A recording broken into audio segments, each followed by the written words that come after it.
Okay, तो इस theory को जो प्रपोज किया था that was proposed by Sayre in the year 1926 and इनसे भी पहले इस थ्योरी पे जो पॉइंट ऑफ व्यू आया था वो किसका आया था, वो लॉयड का आया था।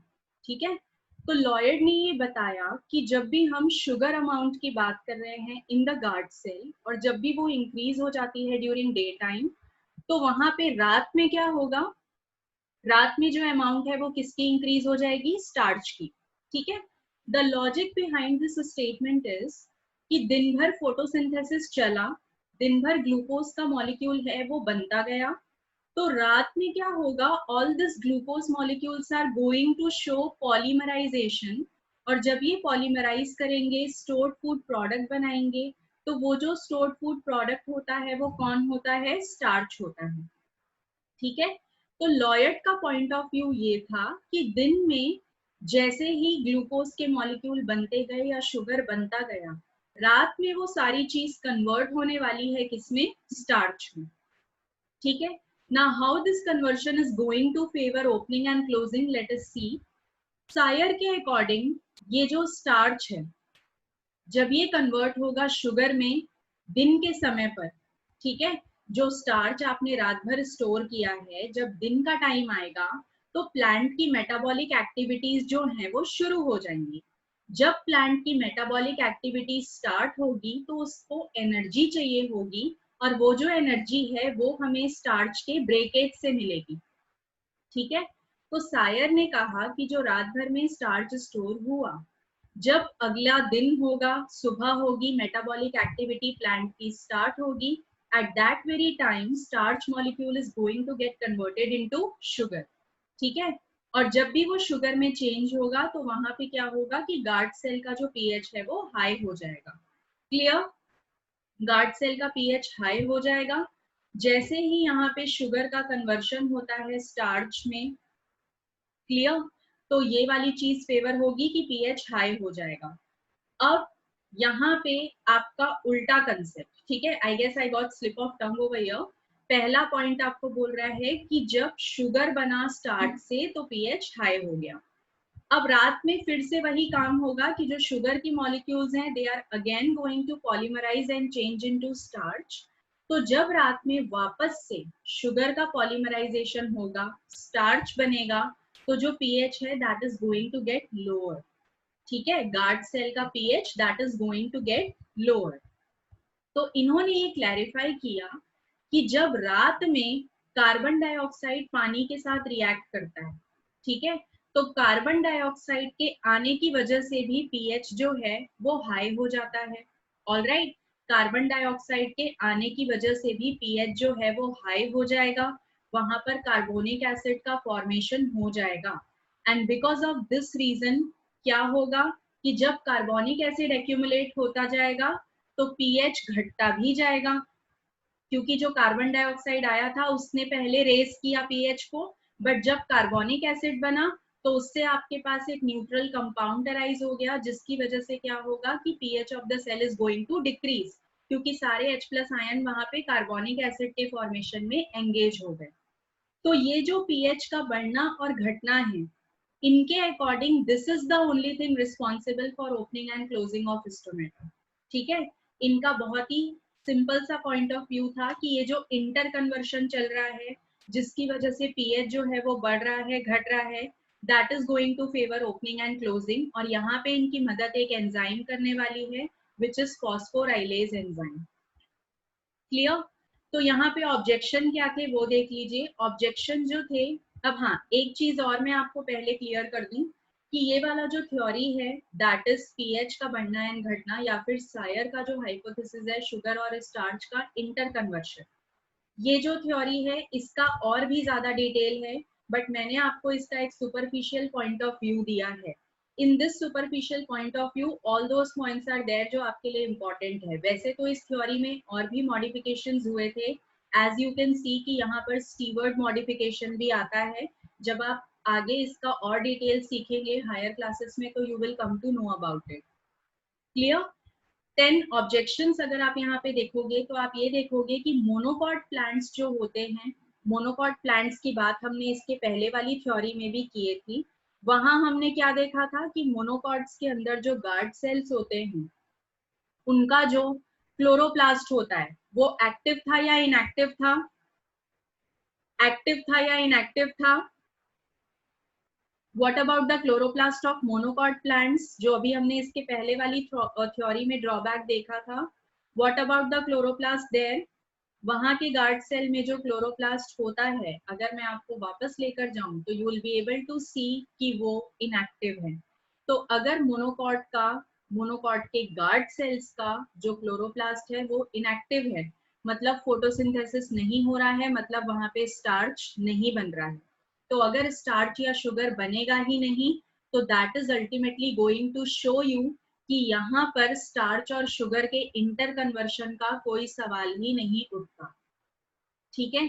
इसके अलावा जो कार्बोनिक एसिड की हमने बात की, that is a type of organic acid.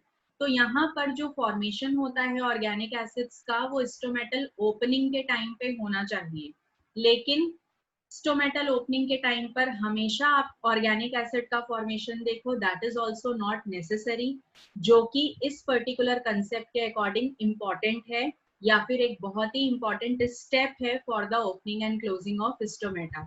तो ये जो दो छोटे छोटे से पॉइंट्स हैं, these are the shortcomings of starch and sugar interconversion hypothesis. क्या यहाँ तक सभी को बातें समझ में आई हैं? Do let me no.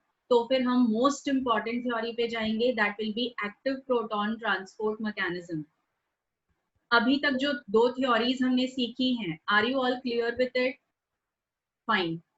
Okay, then let us move to active proton transport mechanism. जब हम active proton transport mechanism की बात करते हैं तो let me tell you कि इसको पोटेशियम मैलेट थ्योरी भी कहा जाता है. ठीक है. It is the most accepted theory जिसको लेविट ने पुटअप किया था 1974 में. ठीक है. हिस्टोरिकल बैकग्राउंड तो ऑब्वियसली आप रीड कर सकते हो. लिविट ने इसको पुटअप किया था and this is the most accepted theory जिसके थ्रू हम opening and closing of stomata का जो मैकेनिज्म है वो सीख सकते हैं. Now pay attention on this one कि यहाँ इस थ्योरी में क्या क्या होने वाला है, आपके लिए बहुत इंपॉर्टेंट है. तो सबसे पहले आप ये देखिए कि कल हमने ऐसा कुछ स्ट्रक्चर बनाया था कि यहाँ पर क्या है, एपिडर्मिस होती है, एपिडर्मिस के सेल्स होते हैं, वहीं पर कुछ सेल्स जो हैं वो मॉडिफाई हो जाते हैं, किसमें? वो मॉडिफाई हो जाते हैं in the form of kidney shaped guard cells. ये कल हमने सीखा था. ठीक है. और ये जो किडनी शेप्ड गार्ड सेल्स होते हैं, अगर आप ध्यान से देखेंगे तो इनको कुछ दूसरे सेल्स भी सराउंड करके रखते हैं जिनको हम सब्सिडियरी सेल्स या एपिडर्मल सेल्स भी कह सकते हो, क्योंकि ये भी एपिडर्मल सेल का ही मॉडिफिकेशन है. तो ये सब्सिडियरी सेल्स यहाँ पर इसको सराउंड करेंगे. ठीक है. इतनी चीज हमने जानी थी. अब आपको यहाँ पर फोकस जिस चीज पे करना है वो इन गार्ड सेल्स पे करना है. तो इसका एक एनलार्ज व्यू मैं आपके लिए ड्रॉ करूंगी ताकि आपको थ्योरी बेटर समझ में आ जाए. ठीक है. This was just for recalling the concept. अब ध्यान से देखिएगा क्या होता है यहाँ पे. This is kidney shaped guard cell. Alright. यहाँ पर मैं दो गार्ड सेल्स बना देती हूँ. और ये जो गार्ड सेल्स होते हैं ना, इनका एक और भी इम्पॉर्टेंट फीचर होता है कि अगर इन गार्ड सेल्स को आप ध्यान से देखेंगे तो इसके अंदर आपको इस तरीके के कुछ फाइबर्स नजर आएंगे. और ये जो फाइबर्स यहाँ पर बनते हैं, these are nothing but these are fibrils made up of cellulose. ठीक है. ये जो लाइंस यहाँ पे हमने ड्रॉ की हैं, these are nothing but these are considered as cellulose microfibrils. ठीक है. सेल्यूलोज माइक्रोफाइब्रिल्स होते हैं. अब याद रखिए कि इस थ्योरी में केवल दो ही चीजें हैं जो कि स्टोमेटा की ओपनिंग को और क्लोजिंग को इन्फ्लुएंस करने वाली हैं. पहली जो चीज होगी दैट इज इनफ्लक्स. इनफ्लक्स का मतलब होता है अंदर आना. Influx of potassium ions. ठीक है. और ये जो इनफ्लक्स ऑफ पोटेशियम आयन होगा that will be done by active transport method. ठीक है. ध्यान दीजिएगा बातों पे, जो मैं आपके लिए लिखती जा रही हूँ या जो मैं आपके लिए बोलती जा रही हूँ. The second thing will be, यहाँ पे होगा एलिमिनेशन ऑफ, ठीक है, किसका एलिमिनेशन? H प्लस आयंस का. यहाँ पे हम देखेंगे elimination of H plus ions, ठीक है, out of the guard cell, out of guard cell. ये एक इंपॉर्टेंट चीज होने वाली है. इसके अलावा हम क्या देखने वाले हैं? हम देखने वाले हैं एंडोऑस्मोसिस, ठीक है, एंडोऑस्मोसिस ऑफ वाटर मॉलिक्यूल्स यहाँ पे आपको देखने के लिए मिलेगा. तो इतनी बात आप अपने दिमाग में रख लो कि सबसे पहले यहाँ पे आपको इनफ्लक्स देखने के लिए मिलेगा K+ का. दूसरा आपको देखने के लिए मिलेगा हाइड्रोजन आयन का एलिमिनेशन या उनका बाहर आना. Then you are able to see endosmosis या वाटर मॉलिक्यूल का एब्जॉर्प्शन जो कि गार्ड सेल के अंदर जाएंगे. ठीक है, तो इतने ही पॉइंट्स हैं जो बार बार आपको यहाँ पे जज करके चलने हैं. अब ध्यान से सुनिएगा कि यहाँ पर होता क्या है, because I am going to erase this for you. आप इसके नोट्स रिकॉर्डिंग से ले सकते हो. अब देखो क्या होता है यहाँ पे. जब हम यहाँ पर बात करते हैं गार्ड सेल्स की, तो अभी अभी हमने सीखा कि गार्ड सेल फोटोसिंथेटिक होते हैं. आप लोग को मुझे यस या नो बताते जाना है बीच बीच में. अभी अभी हमने सीखा था that guard cells are photosynthetic in nature, yes और नो. तो वहां पर शुगर का फॉर्मेशन होगा. ठीक है, गार्ड सेल्स नेचर में फोटोसिंथेटिक हैं, तो वहां पर शुगर का फॉर्मेशन होगा. तो मैं आपके लिए सिंपल लिख देती हूँ कि गार्ड सेल के अंदर किसका फॉर्मेशन हुआ? शुगर का. Now this sugar molecule is going to get converted into a compound जिसको हम कहते हैं मैलिक एसिड. ठीक है, इस शुगर मॉलिक्यूल का जो कन्वर्शन है वो एक कंपाउंड में होने वाला है, जिस कंपाउंड को हम क्या कहते हैं? मैलिक एसिड कहते हैं.